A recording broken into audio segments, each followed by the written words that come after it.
მოგესალმებით. დღევანდელი ჩვენი თემა სხვებისგან საკმაოდ განსხვავებული იქნება.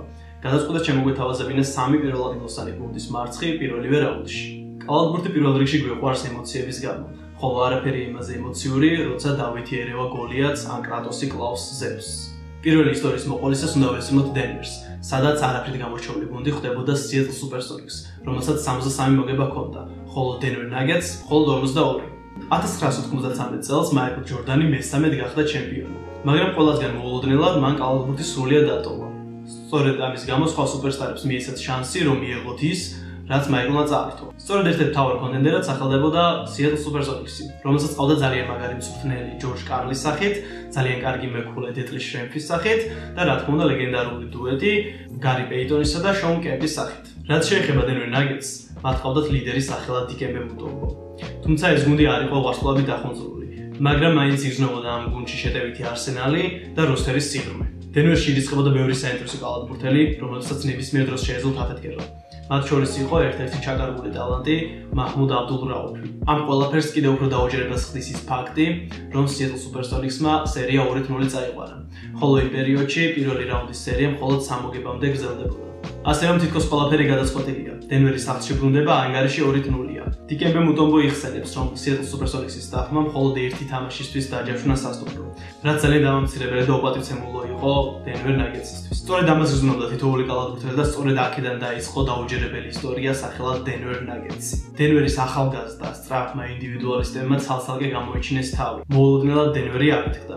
მესამე თამაში რობერტ უილიამსმა 31 ქულა ჩააგდო და სერიაში სხვაობა შეამცირა. ამის შემდეგ ლეფონ სოელისის ჯერი იყო. მან 27 ქულა 7 მოხსნასთან ერთად გააფორმა და ანგარიში გაათანაბრა. ხოლო ბოლო თამაში რობერტ პეკმა სათადარიგო სკამიდან 23 ქულა შეასრულა და ამით დენვერ ნაგეტსმა დახურა სერია. ეს იყო დიდებული მომენტი, როდესაც ახალგაზრდულმა გამოუცემლმა დენვერ ნაგეტსმა შეძლო და დაამარცხა ესეთი სუპერგუნდი, როგორც იყო სიეტლ სუპერსონიქსი. სერიის გათანაბრების შემდეგ დენვერი ჩადიოდა სიეტლში, სადაც სუპერსონიქსი მხოლოდ 4 ჯერ დამარცხდა მთლიან სეზონში. წარმოიდგინეთ რამხელა წნეხი შეიძლება ჰქონოდა დიკემბე მუტომბოსა და მის გუნდელებს, მაგრამ მათმა სურვილმა, რომ ყოფილიყვნენ კარგი გუნდელები, გადაფარა ყველანაირი წნეხი და ასე ერთ-ერთი მთავარი კონტენდერი გაუშვა სახლში მერვე ადგილოსანმა დენვერ ნაგეტსმა. ცალკე აღნიშნვის ღირსია დიკემბე მუტომბო, მას არასდროს არ ულიდერია დენვერისთვის ქულებში, მაგრამ ის აბალანსებდა თითოეულ ნაკადს, რომელიც გუნდს დაცვაში ჰქონდა. ხშირად ხალხი ვერ აფასებს დიკემბე მუტომბოს დაცვით სიდიადეს, თუმცა რეალურად მას შეუძლია ჰქონდეს პრეტენზია, რომ იყოს ისტორიაში საუკეთესო დამცველი. სწორედ ამას ადასტურებს ეს სერიაც, სადაც 5 თამაში დიკემბე მუტომბო 31 ჯერ დააფარა მეტოქეს, ანუ ერთ თამაში საშუალოდ 6.2 დაფარებას აგროვებდა.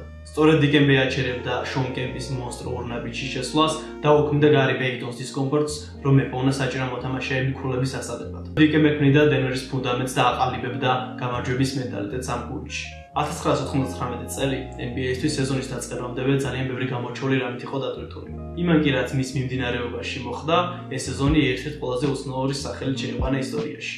წინა სეზონში ჩიკაგო ბულსმა მოიგო მე-6 ჩემპიონობა, რითიც მაიკლ ჯორდანმა მეჯიკს, ხოლო ჩიკაგო ბულსმა შოუ-თაიმ ლეიკერსს გადაუჯობრა. თუმცა, ვისთვის საბედნიეროდ და ვისთვის სამწუხაროდ, ჯერი კრაუსის კომპლექსების გამო ეს სეზონი ბოლო აღმოჩნდა ჩიკაგო ბულსის დინასტიისთვის. MJ-მ კარიერა მეორედ დაასრულა. სკოტი პიპენი დასავლეთში წავიდა პორტლენდ ბლეიზერსში სათამაშოდ, ხოლო ფილ ჯექსონმა გეზი ლოს ანჯელეს ლეიკერსისკენ აიღო. ჩიკაგო დაიშალა. ამან კი საშუალება მისცა ლეგენდარულ მოთამაშეებსა და გუნდებს, რომ თავისი კარიერული ფაზი შეეცოთ და ჩემპიონობა მოეპოვებინათ. მათ შორის იყო ნიუ-იორკ ნიქსი და პატრიკ იუინგი. ამ უკანასკნელის იდეა ჯერ მაიკლ ჯორდანის დომინანტობა გადაფარა, შემდეგ კი ჰაკიმ ოლაჟუანის გენიალურობა. ნიუ-იორკის ხელმძღვანელობა ფიქრობდა, რომ ეს სეზონი უკანასკნელი და ყველაზე კარგი შანსი იქნებოდა, რომ ფრენჩაიზისთვის ბეჭედი მოეპოვებინათ. ამ მოტივით მათ ორი ნიჭიერი ახალგაზრდა, ლატრელ სპრიუელი და მარკუს კემპი დაიმატეს. თუმცა ამ სეზონის ყველაზე დიდი უცნაურებები დაიწყო მაშინ, როდესაც ლიგამ ვერ მოახერხა კალათბურთელების ასოციაციასთან შეთანხმება, რომლებიც ითხოვდნენ სახელმწიფო ჭერის გაზრდას. ამ სეზონის ლოკაუთი გამოიწვია და ირონიულად სეზონი განახლდა 1999 წლის თებერვალში. გუნდებს არანორმალური გრაფიკით მოუწიათ 50 თამაშიანი რეგულარული სეზონის 90 დღეში დასრულება. ეს კი თავისთავად ამზადებდა, რომ პლეი-ოფში კიდევ უფრო მეტ სიგიჟეებს ნახავდით. იმის მიუხედავად, რომ სეზონის დასაწყისში ნიუ-იორკ ნიქსი ერთ-ერთ ფავორიტად განიხილებოდა, ამ არეულობის გამო მხოლოდ 27 თამაშის მოგება მოახერხეს და პლეი-ოფში მერვე ადგილზე გავიდნენ. პირველივე რაუნდში ნიუ-იორკ ნიქსს მოუწია დატაკება პირველ ადგილოსთან მაიამი ჰიტთან, რომელსაც ლიდერობდა პატრიკ ივინგის აშინებესისი ალონზო მურნინგი, რა თქმა უნდა, რომელსაც ყავდა ასევე ტიმ ჰარდევეი და გენიალური მწვრთნელი პატრაელის სახით. ამ სერიას კიდევ უფრო მეტად ამძაფრებდა ის ფაქტი, რომ წინა ორ პლეი-ოფში ეს გუნდები ერთმანეთს უკვე დაუპირისპირდნენ. ეს სერია მათი დაპირისპირების მესამე რაუნდი იყო. როგორც 90-იანების თითქმის ყველა სერია, ესეც დაცვითი, ფიზიკური და ინტენსიური სცენარით წარიმართა. პირველ შეხვედრაში ალონზო მურნინგის შესანიშნავ თამაშს ტიმ ჰარდევეიმ მხარი ვერ აუღა და ნიქსი დაწინაურდა. თუმცა ალონზომ განაგრძო დომინანტობა. მეორე თამაში 26 ქულა 8 მოხსნა და 4 დაფარება მოაგროვა და სერია გაათანაბრა. სერიის მესამე თამაში მთლიანად ნიუ-იორკ ნიქსი დომინირებდა და სერიაში კვლავ დაწინაურდა. ხოლო მეოთხე თამაში 8 ქულას იგებდა ბოლო მეოთხედში. თუმცა მაიამი ჰიტმა მოახერხა და 26-10 მოიგო ბოლო მეოთხედი და შესაბამისად ანგარიში კვლავ გაათანაბრა. შესაბამისად სერია მივიდა გადამწყვეტ მეხუთე თამაშამდე. სცენარი კლასიკური 90-იანების თამაშით მიდიოდა. ბოლო წამამდე დაძაბული ბრძოლა. 40 წამით ადრე მაიამი ჰიტი ნიუ-იორკ ნიქსს 3 ქულით უგებდა. შესაბამისად ნიუ-იორკ ნიქსს აუცილებლად ესაჭიროებოდა 2 ქულა მაინც. ჯეფ ვან განდიმ ამ სროლის შესრულება ლატრელ სპრიველს დაავალა. თუმცა ეს წარუმატებელი აღმოჩნდა. თუმცა პატრიკ ივინგმა მოახერხა და წლის აუგუსტო დამცველის ფარზე შეტევაში მოხსნა ბურთი. შემდეგ ალონზო მურნინგი მასზე დაჯარიმდა და ორივე სასროლი წარმატებით აუღელებლად ჩააგდო მან. მაიამის ბოლო შეტევა ტიმ ჰარდევეის დაკარგვით დასრულდა, რომელიც კარიერაში ყველაზე ცუდ სერიას ატარებდა. ნიქსს ამით შანსი მიეცა. ბოლო შეტევა ვენ განდიმ ალან ჰიუსტონზე დახადა, რომელმაც ნიუ-იორკ ნიქსის ისტორიაში ერთ-ერთი ყველაზე გამორჩეული გეიმვინერი ჩააგდო. თუმცა ფინალში მას სან ანტონიო სპურსი და ტიმ დანკანი ელოდა, რომელთანაც ვერაფერს ვერ გახდა. მესამე ისტორია, რომელზეც მინდა რომ ვისაუბრო, არც თუ ისე შორის წარსულია. საუბარია 2007 წლის დალასისა და გოლდენ სტეიტ უორიორსის სერიაზე. ჯერ კიდევ რეგულარული სეზონის დამთავრებამდე 21 თამაშით ადრე, გოლდენ სტეიტ უორიორს მხოლოდ 26 მოგება ჰქონდა. ამ გუნდის პლეი-ოფის თამაში წარმოუდგენელიც კი იყო. თუმცა შემდეგ 21 თამაშიდან 16 თამაში მოიგეს და მერვე ადგილზე ასე ვთქვათ გაძვრნენ. ხოლო მათ წინაშე იდგა გუნდი, რომელსაც მოიგო 67 თამაში. და რო არა ბოლო 10 თამაშიდან 4 წაგებული თამაში შეიძლება 70-ზე მეტი თამაშიც კი მოიგოთ. დალასში თამაშობდა ჯერი სპეკჰაუსი, ჯოშ ჰოვარდი, ჯეისონ ტერი და რაც თავარია მოქმედი MVP დირკ ნოვიცკი. უბრალოდ ამ გუნდზე გააჩნდა ყველაფერი, რომ გამხდა იყო ჩემპიონი. ოუკლენდს კალათბურთი ყველაზე მეტად უყვარს. ეს ისტორიის ნებისმიერ ნაწილს შეიფიცდება. გოლდენ სტეიტ უორიორსი 13 წლის შემდეგ პირველად გავიდა პლეი-ოფში. ოუკლენდში ყველას ჯეროდა, რომ ეს გუნდი თავის სულსა და გულს ჩადებდა ამ სერიაში. ჯეისონ რიჩარდსონი, სტივენ ჯექსონი და რა თქმა უნდა ბერონ დევისი იყო ყველაფერი, რაც ამ გუნდს ჰქონდა. ეს სამი ქმნიდა მთლიან თამაშს.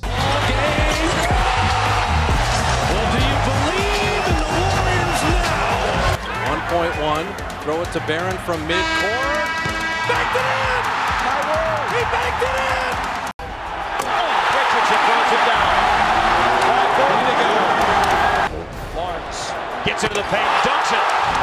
Dropping Barnes for 3. Good! They're doubling Barron. Beatrice inside! He dunks it down and draws the foul. Oh, my word! The Golden State Warriors with their first playoff win in 15 years on the home floor. Dallas Mavericks იყო მობილური გუნდი. ჰქონდათ კარგი სისტემა და იცოდნენ როგორ უნდა მოეგოთ თამაშები. და რაც თავარია, ყავდათ იმ დროისთვის საუკეთესო მოთამაშე დირკ ნოვიცკი. თუმცა მათ არ გააჩნდათ ის, რაც გააჩნდა Golden State Warriors. ეს იყო მათი აგრესიულობა და რაც თავარია სროლა. Golden-ის შეტევა ძალიან მაგარი იყო. ისინი უფრო მეტს აგდებდნენ რეალურად ვიდრე დალასი. თუმცა მხოლოდ ეს ვერ იქნებოდა საკმარისი, რომ 67 მოგებიანი გუნდი დაემარცხებინათ. ჩემი აზრით, რასაც ვერ გაუძლო დალასმა Golden-ის წინააღმდეგ, ეს იყო მათი ტემპი და სიხისტე, რომელსაც NBA-ში ერთ-ერთი ყველაზე დაუფასებელი მოთამაშე ბარონ დევისი ქმნიდა. ის იყო მონსტრი, რომელსაც ყველაფერი შეეძლო მოედანზე. ის იდეალურად ერგებოდა Golden State Warriors და იდეალურად ერგებოდა მთლიანად ოუკლენდს. ხოლო Warriors-ები ნამდვილად მეომრები იყვნენ. მათ უნდათ სისხლი და ამას იღებდნენ. მათი თამაშის სტილი განსაკუთრებული სიხისტით და აქტიურობით იყო გამორჩეული. თამაშის დროს იღებდნენ ბევრ ჯარიმას, ბევრ ტექნიკურ ჯარიმას და ასე შემდეგ. Golden-ის მეორე კაცი იყო სტივენ ჯექსონი, რომელიც მანქამდე ზუსტად ჩხუბის გამო დაათრეიდეს.